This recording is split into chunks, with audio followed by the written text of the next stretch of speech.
Boa tarde, 12:01, segunda-feira, 4 de dezembro de 2023. Começa agora o TJ Minas Notícias com os assuntos que são destaques no Poder Judiciário. Segunda etapa do mutirão do júri de Belo Horizonte realiza 107 sessões de julgamento. Fórum Civil e Fazendário cedia 16ª Semana da Poesia. Banco é condenado a indenizar mulher trans. STF decide que proibir posse em cargo público de candidato que tenha se recuperado de doença grave é inconstitucional. Esses são os destaques da edição de hoje do TJ Minas Notícias. Eu sou Mércia Lívia. E eu, Cid Marcos. Segunda etapa do mutirão do júri de Belo Horizonte realiza 107 sessões de julgamento. Sandra Pedrosa. O presidente do TJMG, desembargador José Arthur Filho, participou do Café com Mutirão. O evento marcou o encerramento da segunda fase do mutirão do júri da comarca de Belo Horizonte. Em 18 dias úteis foram realizadas 107 sessões, que resultaram em 45 absolvições, 45 condenações, 2 prescrições e 15 desclassificações para outros tipos penais. O mutirão começou no dia 6 de novembro e realizou uma média de 6 julgamentos por dia, em 15 salas oferecidas pela Universidade FUMEC em Belo Horizonte. Somada com a primeira fase do mutirão, que ocorreu em julho deste ano, foram 307 sessões realizadas. A juíza auxiliar da presidência do TJMG, Marcela Novaes, disse que o objetivo do mutirão foi alcançado. Ela destacou que o número de sessões realizadas nos mutirões é equivalente a 1 ano e 6 meses de trabalho. O nosso objetivo, que era o de desafogar a pauta do segundo tribunal do júri, foi realizado com um trabalho equivalente a 1 ano e 6 meses. E isso representa uma entrega da prestação jurisdicional para a sociedade, vítimas e seus familiares, para o próprio acusado. Então a missão foi cumprida. Nessa segunda edição, nós realizamos efetivamente 107 sessões. Apenas uma não foi possível realizar e tampouco designá-la para o período do mutirão. Mas os esforços foram bastante efetivos, né? E nesse total, primeira e segunda edição, 307 sessões são muito significativas, a ponto de ter chamado a atenção do Conselho Nacional de Justiça, esteve recentemente no Tribunal de Justiça de Minas, e eles ficaram impressionados com a logística, a capacidade de absorção de julgamentos. E isso se deve à conjugação de esforços, né? De juízes, servidores, colaboradores terceirizados, nossos parceiros, Ministério Público, Defensoria Pública, OAB, e a FUMEC, que nos recepcionou com esse espaço.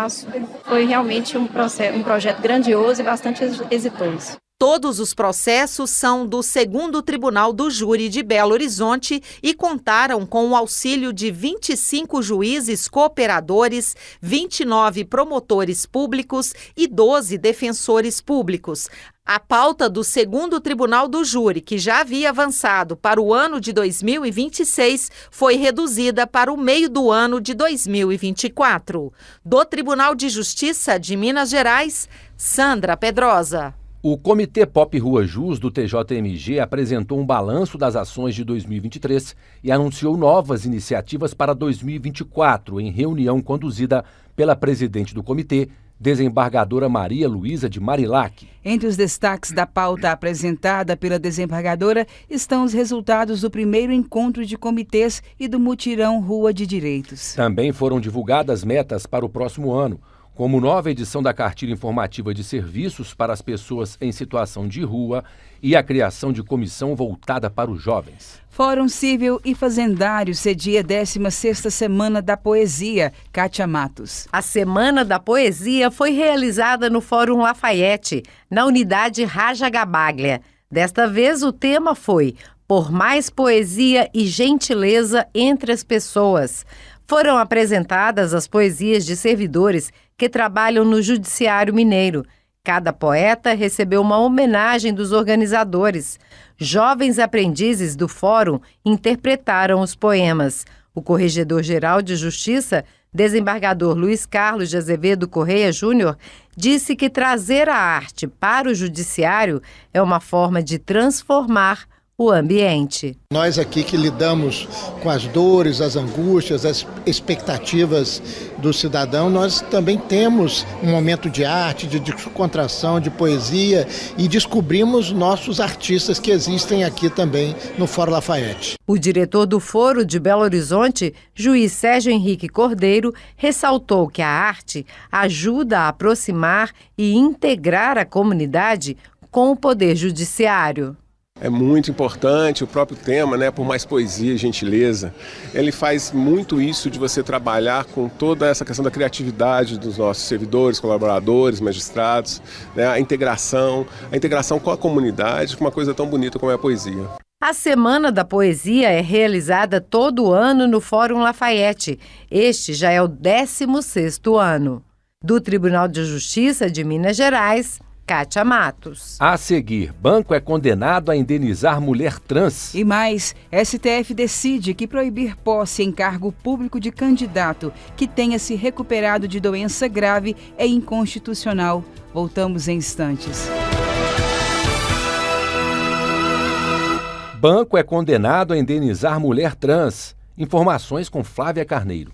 A indenização por danos morais foi fixada em R$15 mil pela 12ª Câmara Cível do TJMG, que manteve sentença da comarca de Belo Horizonte. Segundo o processo, a mulher trans teve o nome modificado no registro civil, mas não no cadastro da instituição financeira, o que causou diversos constrangimentos à consumidora. Apesar de ter cumprido todos os trâmites legais e informado ao banco da mudança, o cadastro dela em alguns documentos, como faturas de cartões e dados para transferência bancária, não foi alterado. A instituição financeira argumentou que a cliente não demonstrou ter entrado em contato com a empresa para solucionar o problema. O banco foi condenado em 2 instâncias a alterar o nome da cliente no cadastro, além do pagamento de indenização por danos morais. Do Tribunal de Justiça de Minas Gerais, Flávia Carneiro.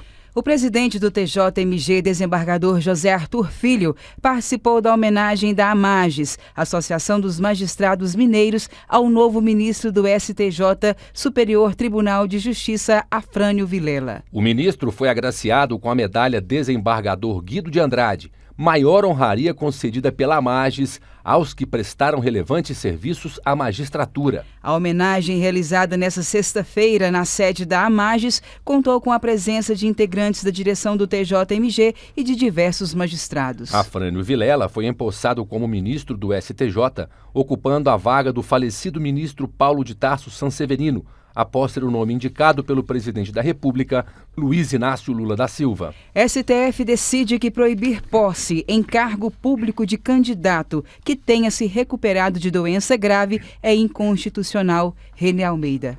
O plenário do Supremo Tribunal Federal decidiu que a exigência de um período de carência para candidatos a cargos públicos que tenham se recuperado de doença grave é inconstitucional. A decisão tem repercussão geral reconhecida. Por unanimidade, prevaleceu o entendimento apresentado no voto do ministro Luiz Roberto Barroso de que proibir posse em cargo público de candidato que esteve com doença grave, mas que não apresenta sintomas atuais de restrição de trabalho, viola os princípios da isonomia, da dignidade humana e do amplo acesso a cargos públicos. Barroso frisou que eventuais restrições de acesso a cargos públicos devem ser excepcionais e justificadas pelos princípios da legalidade e nas especificidades da função a ser exercida. Da agência Rádio Web, René Almeida. O TJ Minas Notícias fica por aqui. Você pode acompanhar também o TJ Minas Notícias no YouTube, na íntegra e com imagem direto aqui do estúdio da Rádio TJ Minas. Acesse o portal tjmg.jus.br. No final da página, há links de acesso à TV TJ Minas e também à Rádio TJ Minas. Siga o tribunal no Instagram, @TJMGOficial. Às 14h tem o Tarde TJ Minas. Acompanhe também o jornal TJ Minas Notícias, segunda edição, às 18h. Uma boa tarde a todos. Boa tarde para você, até amanhã.